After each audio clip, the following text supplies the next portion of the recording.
جولة لجنة حقوق الإنسان كانت هذه المرة باتجاه سجني الإبعاد والنساء.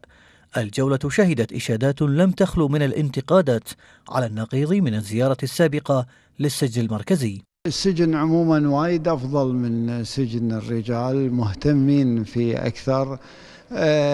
شفنا الخلوة الشرعية لبيت العائلي. هناك يعني منافع ونوادي وهذا أكثر يعني.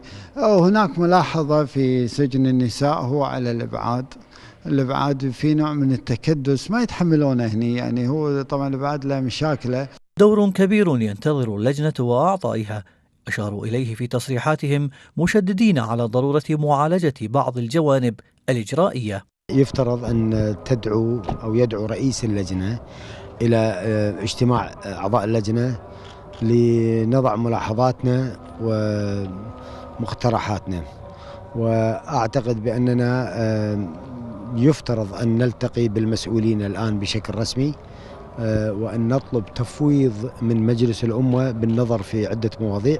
المسألة لها علاقة في الإجراءات بدخولهم السجن وإجراءات التقاضي وإجراءات المحكمة ووجود المحامي أو عدمه. زيارات متكررة مستقبلية ستقوم بها اللجنة تأكيدا لدورها بحماية حقوق الموقوفين والمحكومين وإبراز اسم الكويت الإنساني. لتلفزيون المجلس، رياض العبادي.